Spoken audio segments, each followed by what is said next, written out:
Boa noite, bom dia ou boa tarde, sejam muito bem-vindos ao primeiro simpósio online do CIERE, terceiro e último dia das mesas, então essa foi uma semana muito especial para a gente.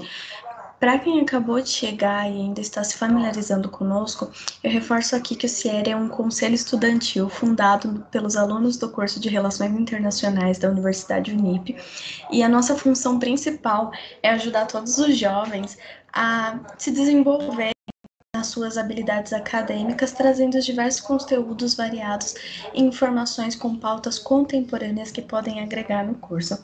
E o simpósio é uma delas, que é um incentivo aos estudantes de relações internacionais a falarem abertamente sobre as suas pesquisas, tanto do semestre, do ano e pesquisas que eles querem levar para a vida.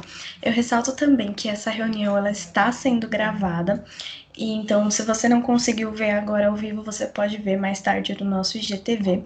Apenas alguns comentários que eu vou fazer, para convivência nessa sala serão: quando estiverem faltando 5 minutos para acabar a apresentação de cada banca, será avisado no chat. Peço que todos os que estejam assistindo deixem suas câmeras e microfones desligados. Haverá um tempo determinado para perguntas. Bom, as bancas foram organizadas em ordem alfabética. Então, nós vamos começar com a banca da Ana e da Gabi. Então, meninas, agora a mesa é de vocês e podem começar. Oi, gente, boa noite a todos, né? Eu sou a Ana, eu tô no quarto semestre de Relações Internacionais e junto da Gabi, né, minha parceira, a gente desenvolveu um artigo que teve como tema a difusão cultural através do soft power e a gente analisou um pouco mais sobre o contexto da Rússia. Bom, meu nome é Gabriele, boa noite. Eu estou no terceiro semestre de RI. Bom, antes da gente conhecer mais sobre o soft power e como ele foi aplicado na Rússia, é importante que a gente conheça também o contexto histórico. Então, para a gente começar, só para eu situar vocês, em 1985, Gorbachev assume o governo soviético e, por causa da crise econômica e política que estava acontecendo no bloco na época, ele implementou uma série de medidas que foi sustentada em 3 pilares: a Glasnost, a abertura e a transparência política; a perestroika, que foi uma reforma e reestruturação econômica; e um novo pensamento em política externa, que seria cooperação, paz, coexistência e desarmamento. Só que, ao invés disso dar um efeito positivo para a União Soviética, isso acabou tendo um efeito super negativo, e mais a perda da influência global acabou levando a União Soviética ao fim em 1991. Depois de um golpe de Estado que foi coordenado por forças do Kremlin. E aí é nisso que surgiu Boris Yeltsin, que surgiu como uma figura defensora da democracia. E também, aliada a isso, os estados soviéticos, eles aproveitaram essa derrocada que estava acontecendo no bloco para poder impor sua soberania como estados independentes. Em 1991, Yeltsin vai ser eleito como presidente da Federação Russa e ele nomeia o Putin como primeiro-ministro. Não, na verdade, desculpa, gente, errei. Em 1991 ele é eleito e ele cria a Comunidade dos Estados Independentes, a CEI, que o principal objetivo dela era manter os laços com esses novos estados que estavam vindo desse bloco da União Soviética e estreitar as relações econômicas entre eles. Em 1996, aí sim, ele vai ser reeleito e ele nomeia o Putin como primeiro-ministro. Só que começam diversas acusações de corrupção e ele é obrigado e quem assume como presidente interino é o Putin, e ele vem a ser eleito em maio de 2000. Só que mesmo com essa derrocada da União Soviética, a população ainda via com bons olhos as políticas sociais que foram implementadas na época. Então, Putin retoma algumas dessas políticas e trata o período soviético como se fosse o auge da história russa. Além disso, a gente tem toda a questão do conceito de cidadão russo, que eu vou explicar bem por cima para vocês. São os Rossiani e os Ruski. Os Ruski são cidadãos étnicos, são russos étnicos, por ligações de ius sanguinis, então pai e mãe russos. E já os Rossiani são cidadãos da Rússia, independente da origem cultural. Então, através do ius solis, que seria basicamente onde está o território da União Soviética. E o Putin utiliza desse conceito para promover o maior nacionalismo e projetar esse nacionalismo principalmente para o leste europeu. E ele consegue até interferir na política desses novos países que se formaram. Por exemplo, como exemplo, a gente pode dar a questão da anexação da Crimeia. onde o Putin alegou que a Crimeia era o berço da civilização russa e, portanto, deveria pertencer à Rússia. E a gente tem também os 4 níveis de atuação da política externa russa, que seriam local, regional, continental e global. Além disso, ele tinha como objetivo também centralizar o poder e restabelecer a ordem e a estabilidade no país. Defendia um Estado forte que seria capaz de recuperar o seu prestígio internacional a partir de uma cultura tradicional milenar. Então, para se projetar internacionalmente, o Putin começou a utilizar o soft power para difundir a sua cultura e adquirir um maior reconhecimento em âmbito mundial. Então, é por isso que é muito importante que a gente compreenda o conceito de soft power, ainda que a Rússia utilize muito mais o hard power. Bom, o soft power ele foi um conceito apresentado por Joseph Nye. Ele é um cientista político estadunidense e ele definiu o soft power como a capacidade de influenciar o comportamento de outros países ou a capacidade de moldar o que os outros querem sem obrigá-los ou coagi-los. Ele tem como objetivo atrair cada vez mais pessoas para uma cultura, costumes específicos de um determinado país. E os principais meios de expansão do soft power ocorrem através das difusões de cultura, que utiliza aspectos como a educação, a língua, a literatura, a arte e história, a difusão dos valores políticos e sociais, como a democracia, e difusão da política externa, com as instituições políticas, a diplomacia, comércio e organizações internacionais. E o país que mais aplica o soft power cultural é os Estados Unidos, através da sua política que ficou conhecida como American Way of Life, que foi fortemente propagada através do cinema hollywoodiano, e esse que foi considerado pelo autor Francesco Ballerini a principal agência de difusão cultural do mundo, pois ele explorava e propaga, né, até hoje, o modo de vida do país internacionalmente. E para os jovens foi utilizado os filmes e as séries da Disney, e que criam um forte interesse e os incentiva a buscar por intercâmbios para vivenciar a realidade que está sendo retratada nessas séries. Um outro grande nome quando se fala de difusão cultural é o Brasil, pois através do esporte, principalmente com o futebol, do samba e do carnaval, foi criada a identidade do povo brasileiro. E essas são consideradas as nossas características, a característica básica da nossa população. E nas últimas décadas, o governo sul-coreano também vem investindo cada vez mais na sua exportação cultural. Então a música, o cinema e a tecnologia deles começaram a dominar o mundo. A Rússia, visando restaurar o prestígio internacional, ele começou a utilizar o soft power para exportar a sua cultura, principalmente com a propagação da literatura, da arte, explorando um pouco mais sobre o seu balé, o balé russo, também propagando esportes, a diplomacia, a história e a etnicidade, através do conceito Ruski Russiane, como a Gabi citou. E no ano de 2000 foi criada a agência Rossotrudnichevo, que teve como objetivo atrair cada vez mais estudantes do mundo inteiro para poder estudar nas universidades russas. E no ano de 2012, o Putin definiu o soft power durante a sua campanha como o poder suave é um conjunto de ferramentas e métodos para atingir o objetivo de política externa sem o uso de armas, mas com o uso de informações e outros níveis de influência. Bom, agora a gente não poderia falar de soft power russo sem citar o balé, porque é um dos produtos mais importantes de exportação. E ele começa a partir durante o século XVIII com a ascensão do Pedro Grande. Então o balé começa a ganhar uma maior influência na cultura russa e ele vem até mesmo se tornar uma tradição. Durante o século XIX, quando há um movimento romancista, o balé internacional é transformado. Então dá para ele um estilo mais exótico, que até então isso não existia. E a literatura russa, justamente nesse período, ganha um espaço maior nos espetáculos. E é que surge o Lago dos Cisnes, que é composto pelo Tchaikovsky, que foi inspirado num conto do folclore russo.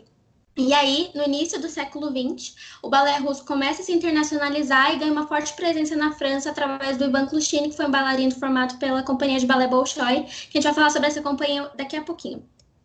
Com a Revolução Russa, em 1917, o Lenin, o principal objetivo dele era destinar verbas a setores como educação, saúde, segurança, alimentação. Então, para ele, se você investisse no balé, seria um desperdício.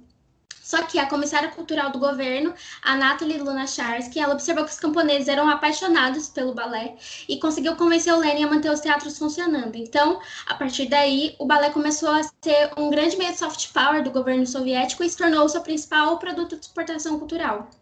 Então, o Putin tem noção de que ele precisa melhorar a imagem internacional e ele precisa do soft power para poder promover a sua cultura e atrair mais pessoas. Então, o balé se torna a melhor via para que isso aconteça. Então, é utilizado até mesmo em visitas diplomáticas hoje em dia. E a expansão do balé russo é tão significativa que em 2011 o Hollywood, né, que é um dos principais difusores do soft power mundial, produziu o filme Cisne Negro, justamente inspirado no clássico de Tchaikovsky, O Lago dos Cisnes, e foi até mesmo indicado ao Oscar, que é a principal premiação do cinema mundial.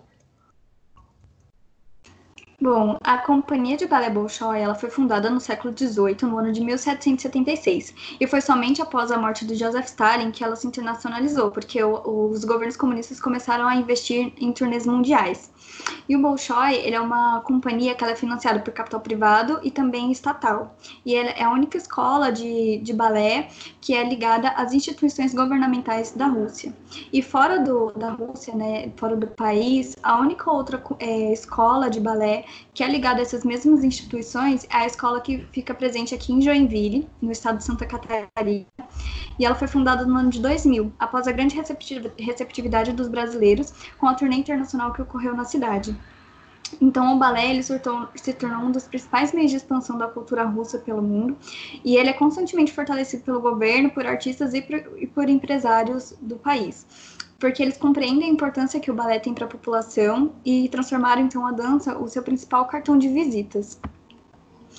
E outro meio que foi fortemente propagado pelo Putin foram os mega eventos esportivos, porque durante a Guerra Fria, a imagem da Rússia ela foi manchada de diversas maneiras pelos Estados Unidos, né?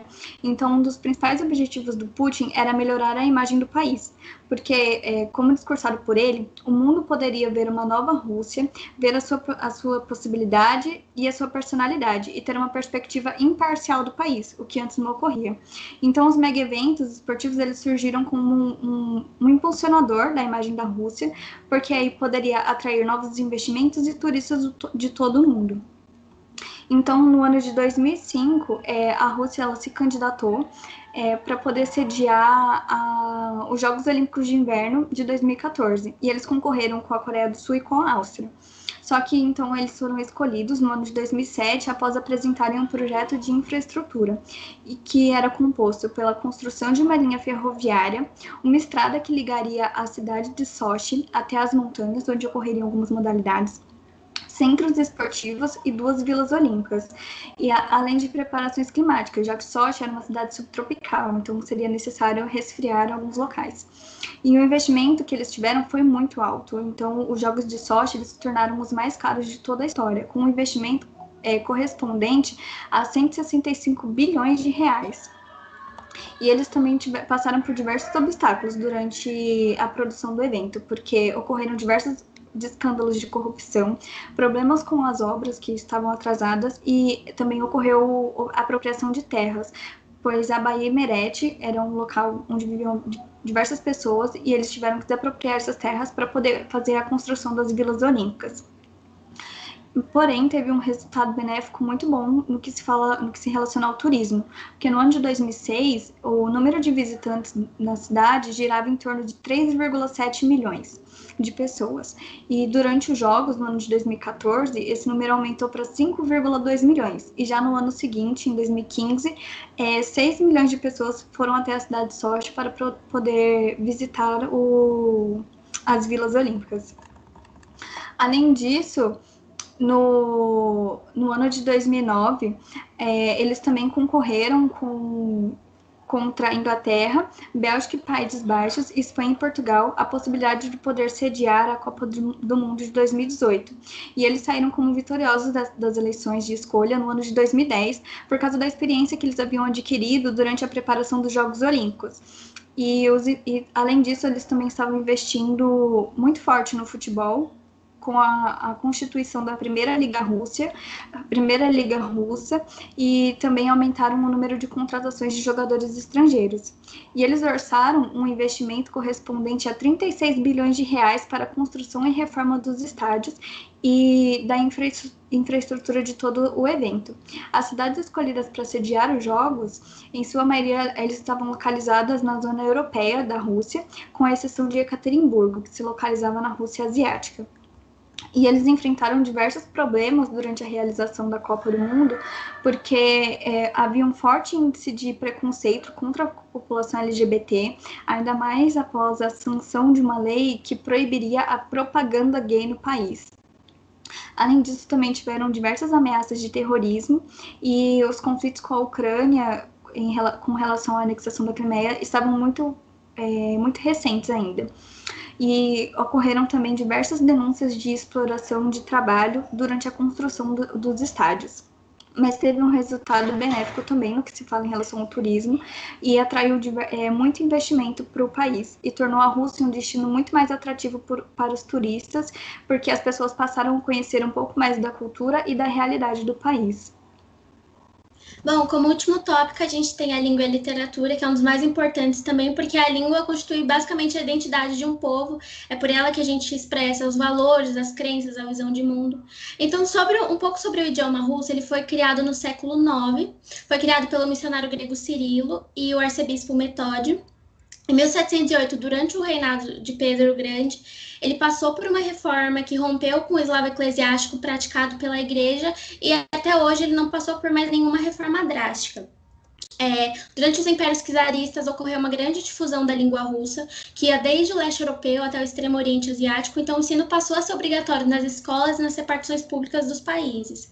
Só que, como a Ana já citou, ao longo da Guerra Fria, por causa de diversas propagandas negativas, feitas pelos Estados Unidos, o russo passou a ser temido e passou a ser considerado a língua dos comunistas. Então, esse prestígio cai e só retorna com o fim da União Soviética nos anos 90, que aí ocorre uma abertura política e econômica e surge uma nova classe de milionários russos que conseguem propagar novamente o russo para o Ocidente. Atualmente, o principal meio de divulgação que eles fazem para propagar o idioma é através do incentivo governamental a estudantes estrangeiros, que passam por uma seleção para cursar o ensino superior no país, e uma vez que eles são aprovados, as bolsas são financiadas até pelo próprio governo. Então, segundo algumas fontes, o russo hoje é estudado por cerca de 10,5 milhões de estrangeiros adultos, então é muita gente. E, além disso, o russo é uma das mais importantes línguas, porque constitui um dos idiomas oficiais da ONU. Ele é utilizado por mais de 600 milhões de pessoas. Agora, falando um pouco sobre a literatura, brevemente, a literatura russa ela ganha um maior destaque a partir do século XIX, com obras de autores famosos como Dostoiévski e Tolstói, que tratavam principalmente as transformações históricas e sociais que ocorriam no país na época. Então, essas obras com uma abordagem mais realista do cotidiano russo ganharam mais popularidade no Ocidente e levaram outros autores também a escreverem por esse viés, como o Nietzsche, o Jean-Paul Sartre, Franz Kafka e etc. Para concluir aqui esse tópico, no Brasil a gente não pode deixar de citar o Brasil também, como a cultura foi propagada aqui. O principal encarregado por isso, pela difusão cultural russa, foi Boris Schneiderman, que foi um ucraniano naturalizado em 1941. Ele foi responsável por traduzir os grandes clássicos da literatura russa para o português, já que as traduções vinham só do espanhol ou do francês. Então, nesse meio tempo, você perde muito o significado do que se queria retratar. E, além disso, ele fundou o primeiro curso de língua e literatura russa da USP em 1963. E para concluir, então, durante o nosso trabalho, a gente viu que, apesar desses investimentos, a Rússia ainda não é um grande nome quando se fala sobre o soft power cultural. O meio de influência deles vem principalmente pelo seu hard power, sua influência militar e econômica, e de outros meios de soft power, como em relação a SEI e essas questões mais diplomáticas. Porém, investindo muito forte nessas questões de turismo e de cultura, a gente acredita que se continuar com esses investimentos, que eles podem se tornar um grande nome em relação ao soft power cultural. É isso, gente. Muito obrigado, meninas. Vocês terminaram faltando 30 segundos para acabar o tempo, então parabéns pelo timing, foi perfeito. Gente, realmente estudar é uma bênção, né? Porque de russos comem criancinhas, a gente lê Tolstói e lê Dostoiévski e saber que até a Barbie se subjugou ao Lago dos Cisnes é maravilhoso. É só isso que eu queria deixar claro aqui. Bom, então, Bruna, a mesa é sua agora. Muito obrigada. Pode começar. Obrigada, Cássia. Eu tô rindo aqui do seu comentário. Antes de mais nada, queria parabenizar as meninas. Parabéns, foi incrível o trabalho, foi ótimo, de verdade. Eu tô até um pouco insegura com o meu trabalho depois de ouvir vocês, mas vamos lá. Então, oi, pessoal. Tudo bem com vocês? Espero que vocês estejam bem, né? Não sei que horas que vocês podem estar vendo isso. Para o pessoal que está aqui ao vivo, boa noite. Para quem tiver, boa tarde ou bom dia. Primeiro de tudo, eu queria agradecer ao pessoal do CR, tá? Por ter me dado essa oportunidade. Então, obrigada, galera. E também parabenizar vocês pelo projeto. Eu tenho orgulho de participar e eu tive orgulho também de poder acompanhar durante esses 3 dias de projeto, então foi uma coisa bem incrível. Então, obrigada. Em segundo lugar, né, eu queria me apresentar para vocês. Meu nome é Bruna Rinaldi, eu sou graduada do 6º semestre de Relações Internacionais pela Universidade Paulista, Unip, e eu selecionei com minha pesquisa de exposição um tema que ele é um pouco longo, mas ele continua sendo atual e ele parece estar um pouco longe de ter um fim, tá? Então, eu vou falar um pouco sobre a OLP. Para quem não sabe o que é a OLP, ela é a abreviação para a Organização para a Libertação da Palestina. Ou seja, é um tema um pouco delicado que a gente vai tratar aqui, mas que ele precisa ser trabalhado, né? Porque o conflito Israel e Palestina, ele tá longe de ter um fim, tá? Ele tá longe de chegar até um ponto final. Inclusive, eu não sei se vocês chegaram a ver, mas nessa semana, alguns dias atrás, acho que na quarta ou quinta, por aí, a gente teve uma notícia que foi um pouco, né, polêmica, que a Palestina, ela foi retirada, né, ali do Google Maps. Então, sabe aquele programa de satélite que a gente costuma ver os territórios e afins? Então, antes a Palestina aparecia ali perto da próxima faixa de Gaza, né, e não tá mais lá, e mesmo não sendo reconhecida, ela tava, e agora não tá mais. Então, a gente já vê ali que o conflito, ele tá cada vez mais acirrado. Então, polêmicas à parte, né? Eu queria compartilhar com vocês como foi a minha trajetória para a conclusão do meu trabalho, tá? Eu vi que outros participantes, eles detalharam, igual as meninas fizeram aqui, e eu também achei ótimo. E também teve até a apresentação de slide, que foi ontem, foi incrível. Então, eu resolvi fazer do meu jeitinho, tá? De um jeito que ficasse um pouco mais claro para vocês. Então, de primeiro, eu queria compartilhar que eu sempre fui muito familiarizada com a questão do Oriente Médio, tá? Então, não só por ser um lugar que tem muitos conflitos, então emana tensão em conflitos lá. Não que isso seja extremamente positivo, mas é um lugar que a gente tem, né, o conflito real, mas também porque ele é rico em histórias e significados. Eu acho isso muito cativante, então por isso que eu decidi tratar desse tema aqui como uma cooperação. Então, começando a explicar bem, tá?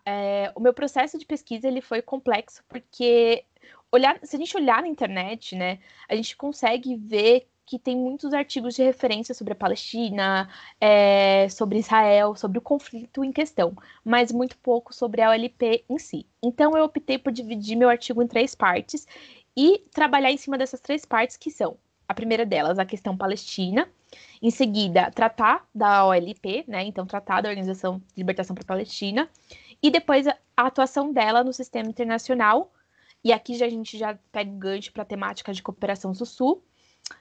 E por fim, né, tratar dos remanescentes, ou os pontos remanescentes que a gente precisa trabalhar, ou que a OLP vai trabalhar para conseguir, de fato, fazer com que a Palestina tenha um reconhecimento de um Estado independente e autônomo, tá? Então, tudo isso eu trabalhei dentro do artigo. Então, primeiro de tudo, perguntas que as pessoas fazem, né? O que é a Organização para a Libertação da Palestina? Ela é um movimento, né, de libertação nacional, que ele foi criada por o Yasser Arafat, gente, me perdoe, não sei pronunciar, aqui um parênteses bem grande, em meados de 1964, e o principal objetivo, intuito, né, é firmar a luta e a busca pela independência de um Estado palestino pleno e soberano. Então, esse é o que da questão do que é a Organização para a Libertação da Palestina, tá? E para entender o meu tema de uma forma mais completa e coesa, para fazer sentido, o meu primeiro tópico eu procurei trabalhar o início do conflito árabe-israelense. Então, eu voltei bem na época do Império Turco Otomano e eu abordei bastante o plano de fundo da criação da OLP. Então, sendo muito sincera, existem muitos inúmeros detalhes aqui que eu vou deixar passar e não vou ressaltar. Eu vou olhar só para o foco mais importante, porque seria muito difícil trazer tudo isso uma linha bem grande que vocês entendem, porque, como eu disse, né, o Oriente Médio ele é cheio de conflito e não é uma única linha fina, ela tem várias vertentes, então a gente tem que saber desde o princípio para conseguir chegar em tudo. Então, Deixando mais claro, no século XIX e no século XX, aconteceu várias guerras civis nacionais e nacionalistas, né? Sendo elas marcadas pelo anticolonialismo e o anti-imperialismo, tá? Lembrando que naquela época a gente estava no imperialismo tanto britânico quanto o Império Turco-Otomano, tá? Então, ocorreram naquela época vários conflitos. E um deles, logo de início, foi dos israelenses e dos palestinos, tá? Principalmente depois que Israel conseguiu uma independência em 1948 e teve uma expansão territorial árabe. Então, conforme o Império Britânico, desculpa, ele acabou caindo, né? Devido aos remanescentes da guerra, ele não conseguiu se sustentar. Como ele tomava conta daquele território, ele que dividia o povo israelense e o povo palestino, quando ele chegou ao fim, né, na época, ele perdeu o controle das terras e essas terras passaram para a mão de Israel e todo o exército árabe, né? E como nenhum dos dois eles conseguiam chegar num consenso ou não tinha interesse de cederem um espaço nenhum nem para o outro na administração do território, a gente teve o início de um conflito de fato. Então, por conta disso, né, seguindo uma série de recomendações das Nações Unidas, da ONU, a gente teve a partilha da Palestina em um Estado árabe e outro judeu, que é o que a gente conhece como Israel e Palestina, né? Ainda nesse contexto, se a gente for olhar, né, em 1948, a gente também teve um fenômeno que aconteceu, que é o Nakba, que significa catástrofe ou desastre, e ele vai designar pra gente um evento onde a maioria da população árabe, ou seja, o povo palestino, né, foi transplantada à força para o exílio e a sociedade palestina, que até então era existente, mesmo ainda não tendo um acordo concreto com o Estado de Israel, foi destruída e extinta. Então aqui a gente já teve os primeiros indícios de violência contra o povo palestino em relação aos judeus, tá? Entendido esse ponto de partida, que já é um pouco mais complexo, né? A gente vai pular para o segundo capítulo. O segundo capítulo, como eu disse, eu abordo como o povo árabe e palestino, né, ele busca o reconhecimento e a sua legitimidade. E tem um elemento específico que ele vai representar bastante o impasse para o lento processo de negociação com Israel, que são os refugiados, tá? Os refugiados palestinos, eles são muitos, eles estão espalhados pelo mundo, tá? Não só em Israel, que é onde eles mais se concentram, mas também nos países vizinhos, tá? E eles pagam um alto preço e eles têm eles projetam, né, a importância da ideia de nação, tá? E da identidade palestina.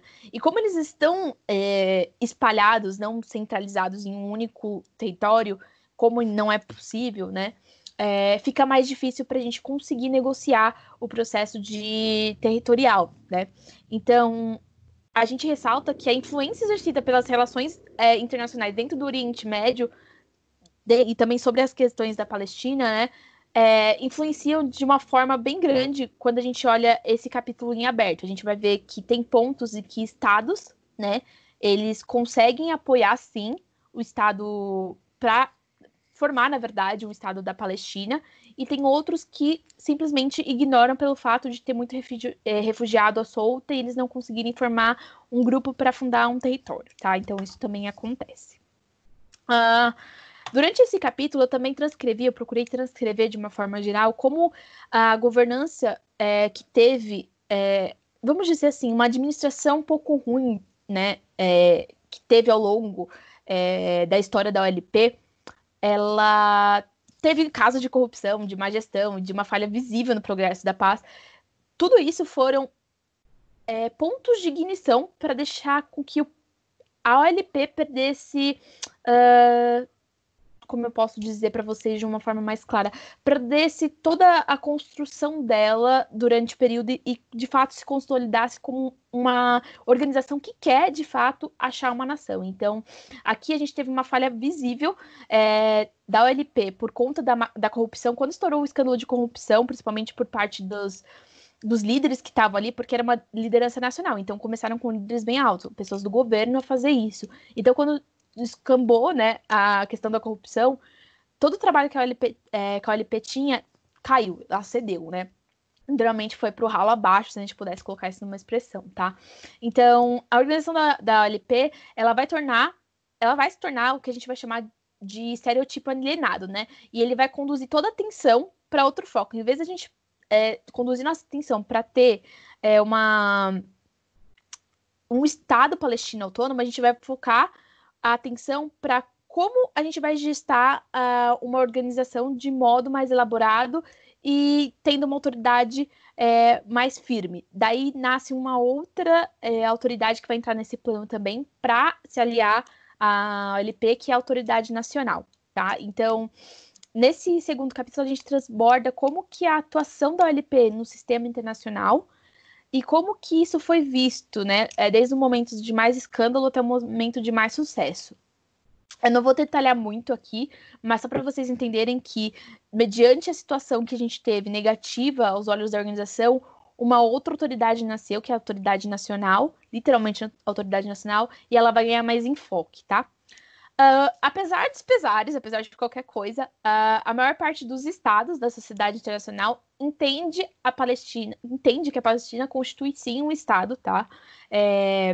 Isso pode ser justificado, inclusive, pelo fato da existência das relações diplomáticas que a gente tem entre a Palestina e cerca de 135 estados que reconheceram ela. Inclusive, o Brasil foi um deles, tá? Tem até um vídeo no YouTube, se alguém quiser pesquisar isso a fundo.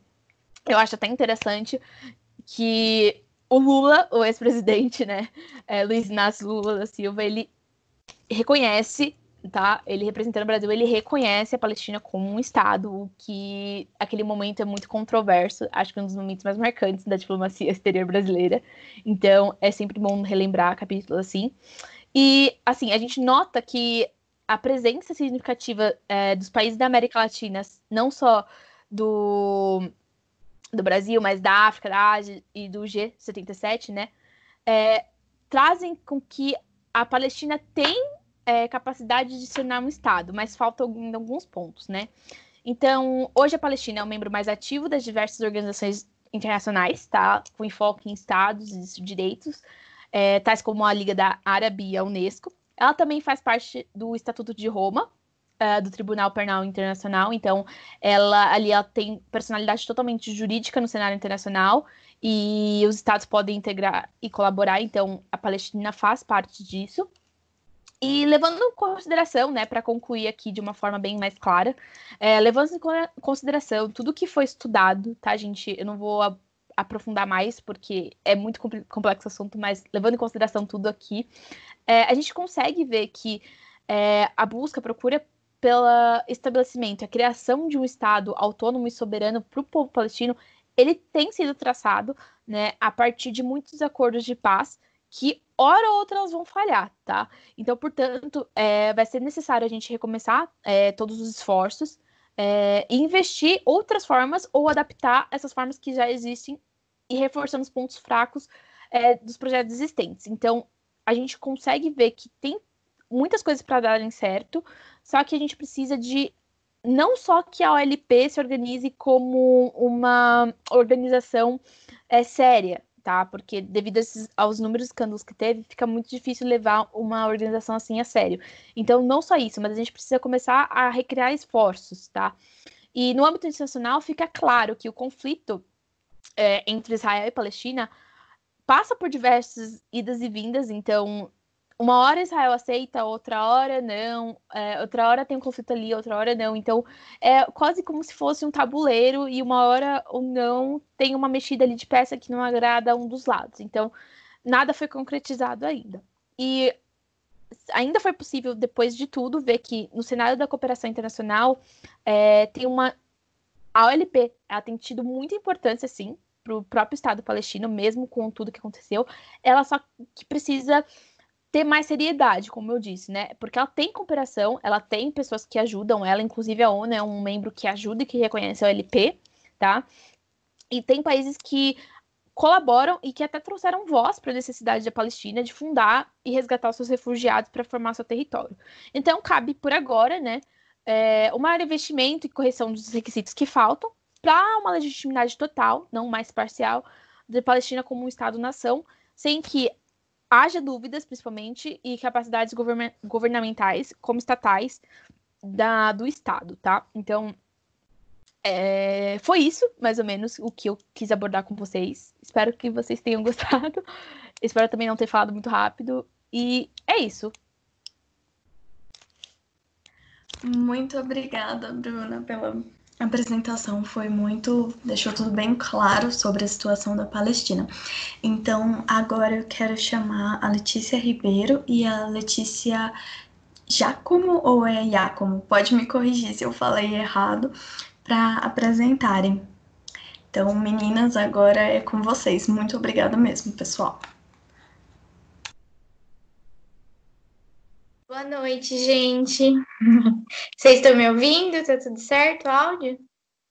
O áudio tá tudo certo, a gente só não tá te vendo. Não tá me vendo? Não. A câmera não tá Tá ligada? sim. Tá sim, eu consigo ver.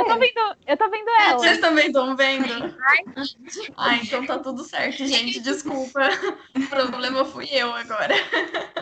Oi, porque eu tive um probleminha com o meu notebook. Eu tô fazendo essa chamada pelo celular, mas tô aqui para apresentar para vocês. Meu nome é Letícia Ribeiros, eu tô no 6º semestre de Relações Internacionais na UNIP. E eu vou compartilhar um pouquinho do nosso trabalho que eu fiz juntamente com a minha colega de classe, a Letícia, também Letícia. A gente trata de um tema muito interessante, que é a cooperação Sul-Sul na África, mais especificamente sob a gestão do governo Lula, no período de 2003 a 2010. E assim, a África sempre foi um tema que eu sempre gostei muito de estudar, e essa relação de cooperação entre os dois países, a gente quis se aprofundar melhor de como foi essa abordagem e como foi o contexto político da época. Nosso primeiro tópico, a gente quer situar realmente como aconteceu isso dentro do contexto político da época. E a diferença que foi grande dentro do governo Lula dessa abordagem, né? Essa cooperação entre esses dois países veio por intermédio de visando uma parte econômica muito grande do Brasil, mas não só isso. Foi uma abordagem estratégica política visando uma ascensão internacional na época. Era uma época que o Brasil ele não andava muito bem e o Lula, no governo Lula ele quis levantar isso de uma forma muito diferente, com trocas econômicas, trocas comerciais. E era um momento onde surgiam potências emergentes, na época, muito grandes. Mas a grande diferença da abordagem da cooperação Sul-Sul, que é uma das coisas que a gente mais analisa no nosso artigo, é que, diferentemente de todas as abordagens que a gente teve de cooperação entre países no Brasil, ela foi embasada num princípio de horizontalidade. Saindo dessa ótica imperialista que a gente tinha do Brasil, e olhando para uma cooperação entre os países como se eles fossem sócios, e não somente olhando os países como, eu vou cooperar com você porque eu tenho ganhos nisso, nisso, nisso. Mas sim, olhando de uma maneira que é uma política menos desigual, olhando para uma parte social também. Então, esse princípio de horizontalidade foi algo muito evidente nessa cooperação internacional. Assim, muitos projetos visando o desenvolvimento social na África, principalmente, com programas de educação, programas que ajudaram a desenvolver essa parte social mais justa, né? Uma parceria entre iguais, né? Na época, a gente não tinha isso, a gente saía de uma política muito diferente, né? E é o grande choque que mostra a cooperação entre esses dois países. A gente dividiu o nosso artigo em várias partes, mas a gente quis especificar em uma cooperação técnica mais aprofundada, que eu vou passar a palavra para minha amiga agora, a Lê.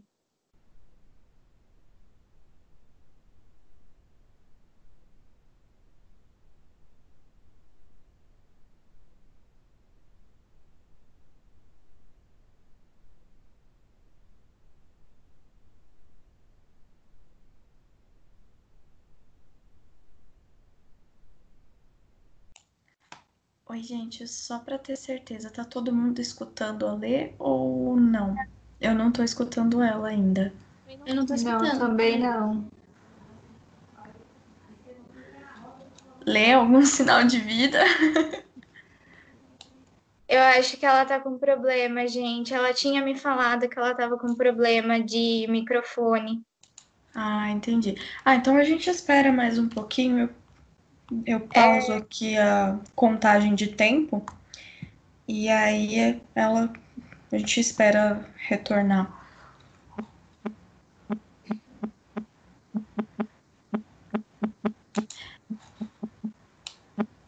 Acho que não tá indo.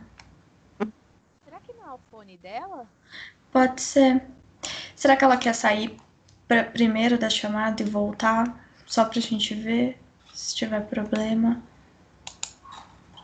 Caso ela não conseguir, eu posso dar andamento na apresentação. Tudo bem, gente. A gente espera, assim, o que for melhor pra vocês mesmo. Não tem Eu tenho problema. que falar com ela.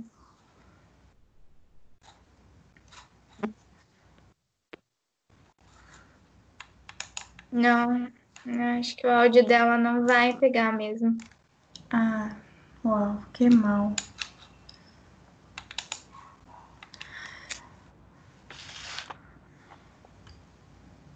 Hum, Ah, nossa, gente. é. Bom,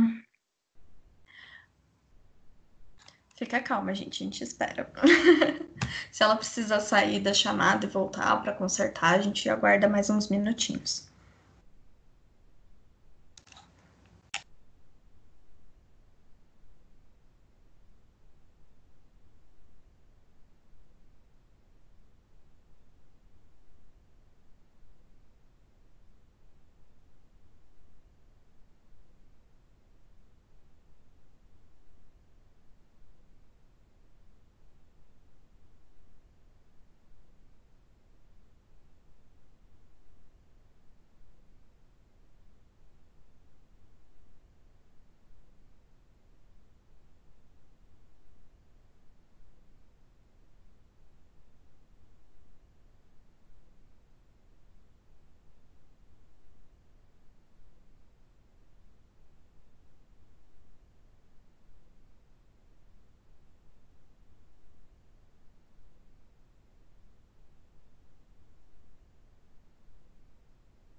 gente, a Lê eu acho que não vai conseguir mesmo apresentar, mas eu posso seguir com a parte dela sem problemas, se a gente puder fazer assim.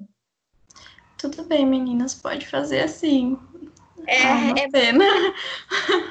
muito ruim, porque essa é uma parte que foi ela que fez, ela que pesquisou, ela que sabe mais. Mas eu tenho tudo anotado aqui, eu vou tentar passar da melhor forma que eu puder para vocês, tá bom? Tá ótimo, gente, mas assim, muito já vou agradecer já desde agora. Mais uma vez, muito obrigado por vocês estarem aqui de novo. Agradeço imensamente, porque tá sendo um trabalho ótimo, já tô adorando já. Podem continuar, meninas. Bom, então depois desse tópico que eu falei, contextualizando a política da época, né, o contexto político da época, a gente parte para um estudo mais técnico, que seria no setor dos biocombustíveis, que na época foi uma área que dentro da gestão do governo Lula eles especificaram muito, né? Por várias questões, né? Tinha um grande aumento dos preços de barril de petróleo, um impacto na economia muito grande, e essa cooperação técnica nessa área foi algo muito impactante que começou a ser olhado na África como uma infraestrutura muito grande que poderia ser investidos, né? Essa troca entre esses dois países nessa questão dos biocombustíveis foi uma assistência técnica dessa implementação de projeto muito grande, visando também o etanol, né, na época que estava com um aumento muito grande. Então, a gente especifica muito essa parte no artigo, né? Como se fosse um estudo de caso que a gente pegasse para explicar como aconteceu essa cooperação entre esses dois países, que foi muito grande nessa parte do etanol. E também, pela África ser um país tropical, ajudou muito nessa parte. Assim, eu queria poder falar muito mais do que eu estou passando agora, mas a Letícia ia saber explicar muito melhor essa parte para vocês. É uma pena que eu estou despreparada também, eu não tinha estudado essa parte tão a fundo, que a gente fez esse artigo em partes, né? Cada uma se especializou em uma parte, né? Como a gente fez em dupla, mas de um contexto geral, o que a gente quer passar é que, assim, essa cooperação entre os dois países, entre Brasil e África, ela tem um ganho muito positivo nessa ascensão internacional. Muitos podem ver defeitos na cooperação internacional, principalmente pela gestão, como foi feita, e sempre teve falhas, como toda gestão política. Mas, assim, a gente tenta passar no nosso artigo a forma positiva como foi essa cooperação entre esses dois países, né? A ampliação na inserção internacional, essa competência tecnológica como diferencial, a disponibilidade de recursos naturais, a infraestrutura competitiva trouxe o Brasil como sendo visto de outra maneira, com outros olhos, que internacionalmente ele não era visto antes. Então, o que a gente mais pega como exemplo no nosso artigo o grande impacto internacional que as cooperações internacionais elas têm, principalmente com países que são subdesenvolvidos, como a África,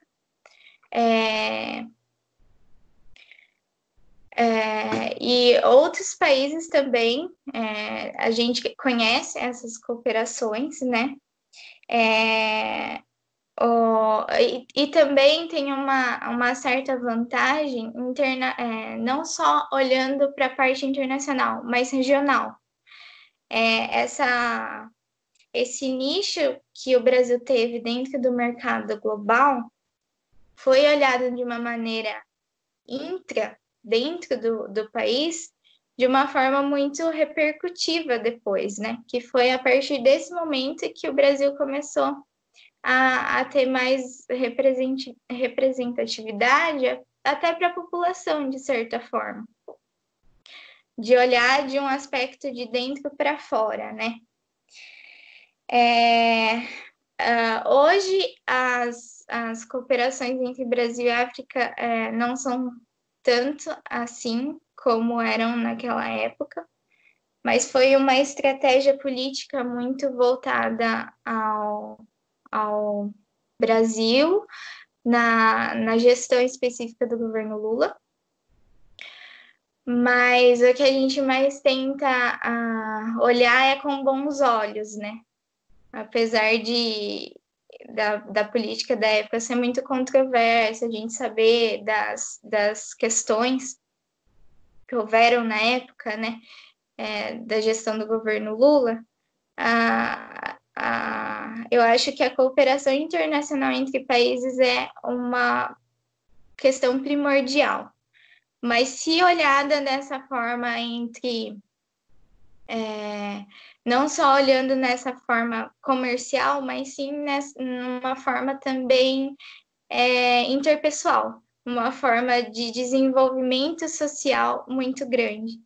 Então, a gente tenta mostrar que as cooperações internacionais, elas são importantes, elas devem existir, elas não devem ser deixadas de lado, como até hoje mesmo a gente pode olhar um pouco para o contexto que a gente vive e ver as falhas que pode ter acontecido por falta dessas cooperações internacionais. E essa busca mais pelo poder, pela barganha, do que pelo desenvolvimento social. Eu tenho muito tempo ainda para falar?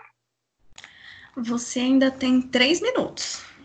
Ah, beleza, então. Eu vou encerrar por aqui. Espero ter passado um pouco do que eu podia passar, apesar desse imprevisto. Mas eu fico devendo mais especificações sobre a parte da minha colega. Lê, fica tranquila, muito obrigada. Esses problemas agora que está todo mundo em casa, realmente eles vão acontecer cada vez mais. Então, Letícia, mais uma vez, meu muito obrigada a vocês duas por terem se disponibilizado a participar do simpósio. E só tenho a agradecer, principalmente por vocês estarem aqui num sábado à noite, aqui participando disso. E agora nós estamos abertos para perguntas. Quem tiver alguma pergunta para alguma das meninas, podem mandar aqui no chat ou abrir o áudio e fazer a pergunta. Então, eu vou dar 5 segundos para vocês decidirem o que vocês vão fazer.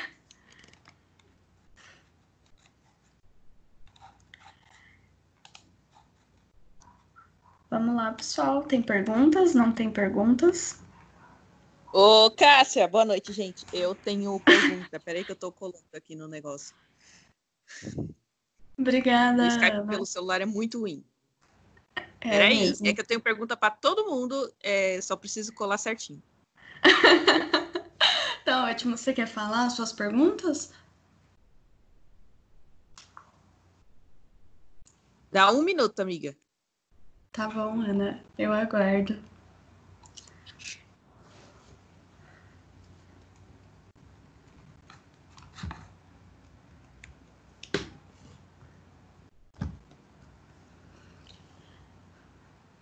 Vou aproveitar esse silêncio aqui e agradecer a todos. Nossa, Ana, que pergunta Pode gigante. Eu tô com um microfone meio ruim aqui para fazer pergunta. Pode falar. Bom, a pergunta da Ana é a seguinte. Vamos lá. Ela inicialmente pergunta para a Bruna. Quais os países que você enxerga atualmente como os que mais dificultam a estabilidade da Palestina e de Israel?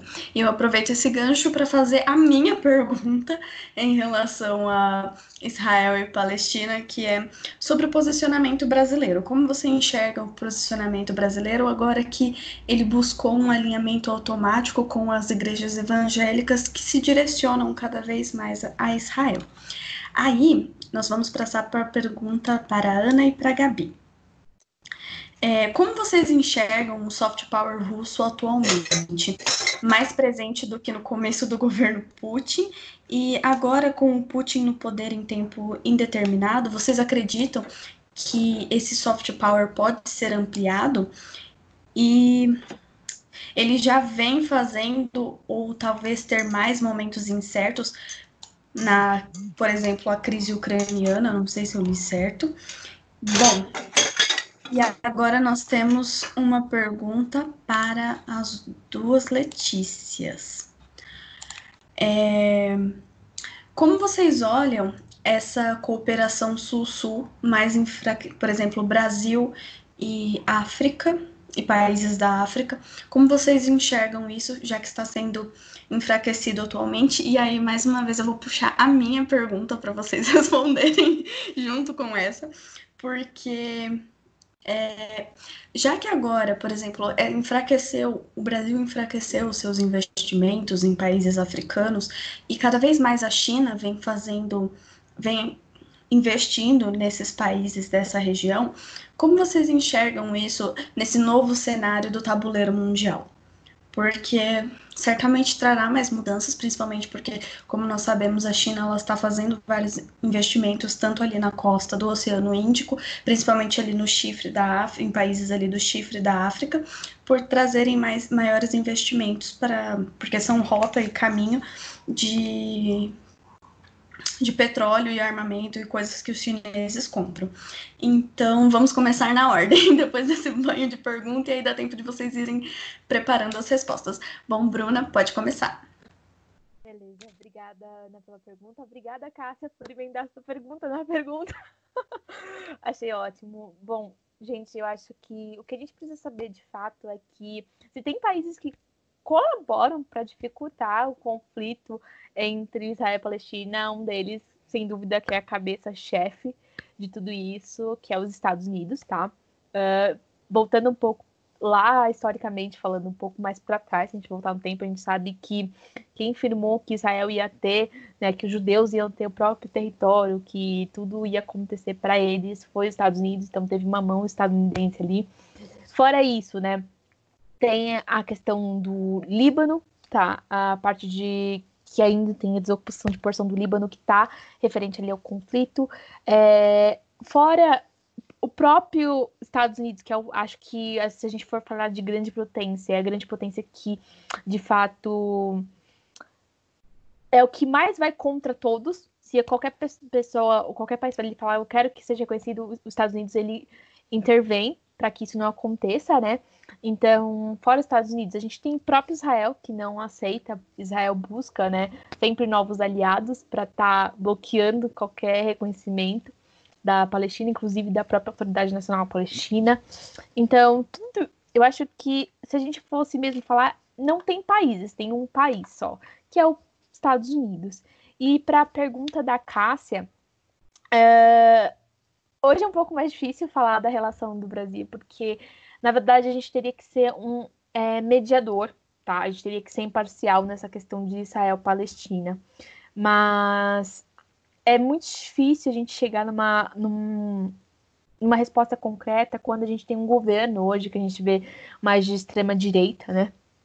Que ele busca mais ênfase em Israel e traz pouca ênfase para um cenário de intermediar um conflito que é muito recente, sabe? Então, ao invés de a gente ter um presidente que vai lá, que toma posse e fala, não, eu vou ser um mediador para que esse conflito se encerre de uma forma, né, geral, eu não vou ser transparente, eu acho que o povo palestino tem que ter, não, ele toma partido só de um, e isso agrega muita dificuldade para a Palestina também, porque antigamente, com Lula, né, com o ex-presidente Luiz Inácio, a gente tinha uma posição de, a gente é a favor da Palestina, a Palestina tem que ser reconhecida como um Estado, e agora não é mais reconhecida como um Estado, porque o outro presidente, o atual presidente, acha que Israel, que é o centro, ele precisa mais de atenção, porque ele já é mais voltado ali para os cristãos, né, para os evangélicos. Então, tudo isso a gente toma como partido que dificulta uma posição final de como vai ser o Brasil, mas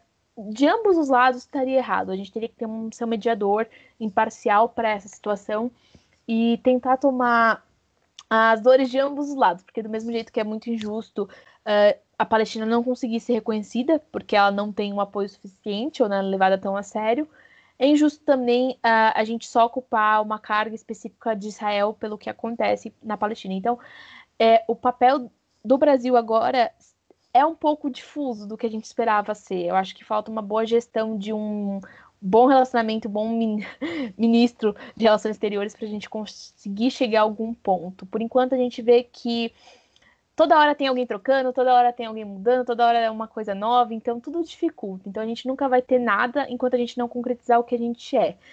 Então falta ali uma boa gestão para a gente conseguir ter o que a gente precisa. Por enquanto, Israel e Palestina é um conflito que a gente tem um lado de Israel e que dificulta cada vez mais que o povo palestino pare de ter esse conflito e pare de morrer, e pare de passar fome, ou pare de se refugiar nos vizinhos, o que causa muito outros cenários negativos. Espero ter respondido a pergunta de vocês. Obrigada, Bruna. Respondeu sim.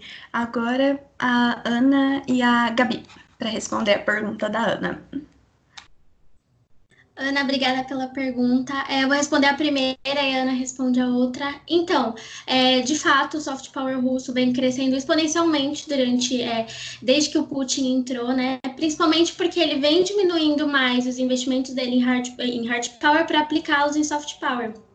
A gente vê bastante isso na diplomacia, principalmente quando a gente fala quando eu citei para vocês os 4 níveis de atuação na política externa. Então, justamente a Rússia procura se fazer mais presente no Conselho de Segurança, auxiliar nos conflitos como o Oriente Médio e Venezuela, uma maior aproximação com os BRICS, então tudo isso conta para uma maior expansão do soft power. Bom, que mais que eu já falei? Esqueci o que eu ia falar. Mas, enfim, no geral, acho que tende com certeza mais a virem mais investimentos para soft power com relação à Rússia, mas acredito que eles vão investir cada vez mais, principalmente na diplomacia, que eu acho que é mais o ponto forte.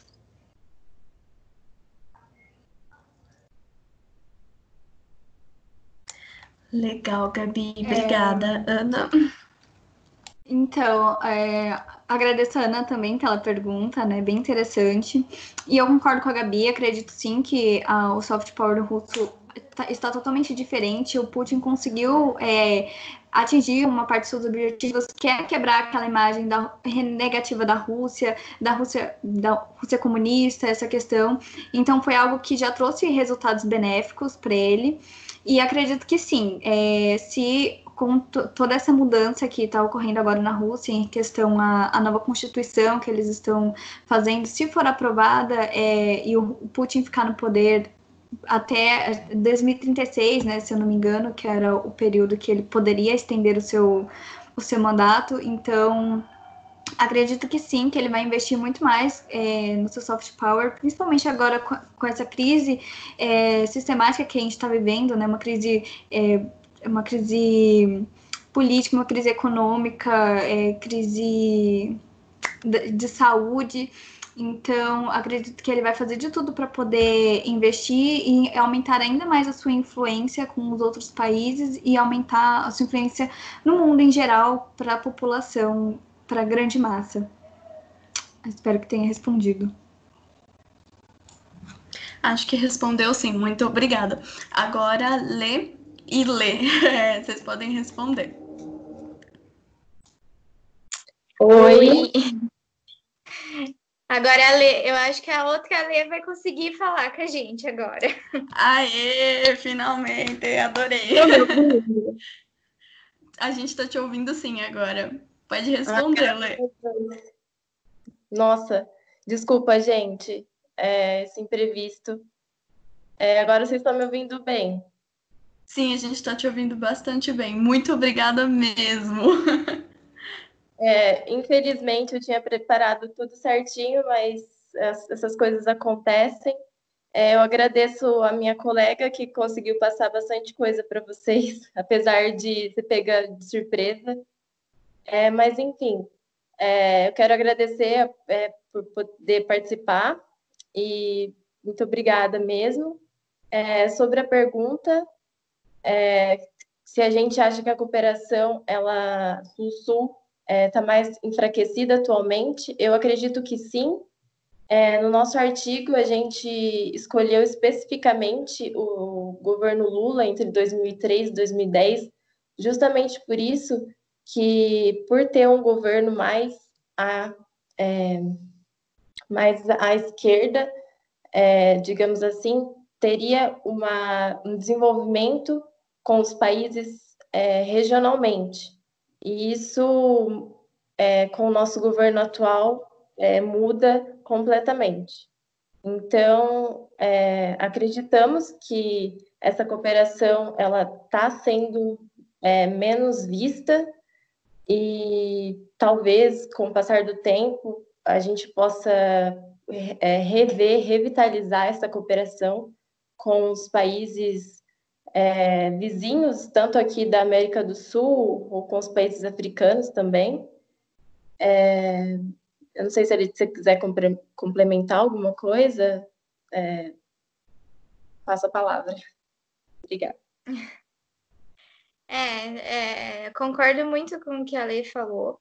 Eu acho que também a gente está num período muito sensível de pensar em cooperação também, não só pela crise, mas também concordo muito com o que a Bruna falou sobre o Ministério, tá das relações exteriores está passando por tantas reformas e entra alguém e sai alguém e a gente não tem alguém fixado ali para se pensar nisso agora, nessa instabilidade. Mas, assim, pensando em cooperação entre países, isso seria algo, assim, essencial, que não deveria estar enfraquecido, mas sim fortalecido, porque isso é de uma importância muito grande, não só para o outro país, mas para o próprio país. E o Brasil, infelizmente, está no momento que não está pensando nisso, está pensando em outras coisas no momento. Agora, falando um pouco da segunda pergunta, Lê, você quer falar um pouco sobre a segunda pergunta também?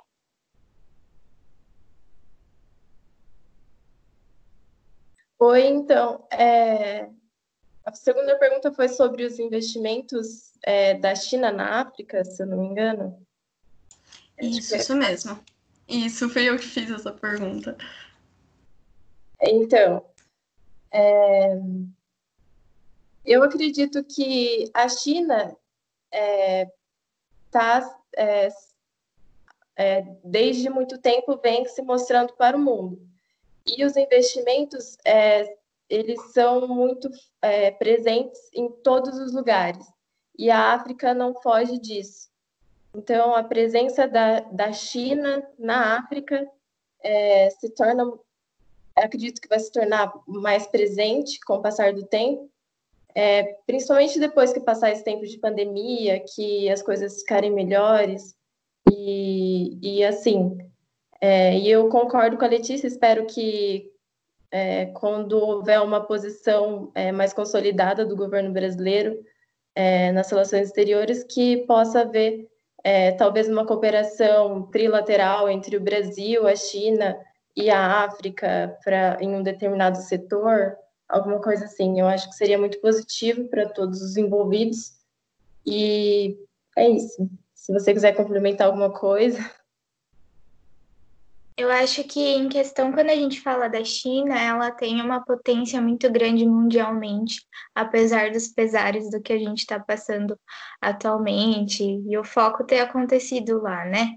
Eu acho que isso é uma coisa inevitável, que a China vai acabar tendo uma influência não só na África, mas como todo o mundo. Isso é uma coisa muito difícil de se fugir. E ela é realmente uma potência, dificilmente ela vai acabar quebrando totalmente, e como a Lê falou, eu acho que sim, consequentemente vai ser benéfico olhando em questão de estrutura. O Brasil precisa da China, e a China, consequentemente, precisa de quem necessite dela, né? E olhando para a África nesse ponto, com certeza, os investimentos, talvez quando tudo isso passar dentro da África, vão ser grandes e benéficos se eles acontecerem, se for permitido que eles aconteçam de uma forma mais abrangente, mais branda, né? Mas tudo é uma questão. Eu acho que a gente está sofrendo uma reestrutura do sistema internacional muito grande pós-Covid-19, que a gente talvez não saiba o que vai acontecer, né? Tá tudo muito estável, né? De semana em semana tá mudando e a gente não sabe o que vai ser no final disso tudo. Mas uma certeza que a gente pode ter muito grande é que sim, China ainda vai ser um suporte muito grande, não só para a África, como aqui para o Brasil. Então, eu acho que é todo o tempo que vai poder dizer. São perguntas que a gente não tem respostas concretas ainda, mas a gente tem suposições muito grandes, né? Mas com certeza a influência da China vai permanecer muito grande. Espero que a gente tenha respondido a pergunta de vocês. Bom, respondeu sim. Meninas, muito obrigada, de verdade. Então, acho que no momento nós vamos encerrar a banca. Agradeço a todos vocês que participaram aqui expondo os seus trabalhos e também a todo mundo que veio aqui assistir. Eu agradeço a todas de coração, as apresentações foram fantásticas. Hoje foi um dia assim totalmente excepcional, só meninas na banca, o que deixou meu coração muito quentinho. Então, eu agradeço mais uma vez a todas vocês pela participação e vamos encerrar a gravação. Então, mais uma vez, meu muito obrigado aqui para vocês por terem participado disso. Obrigada, gente.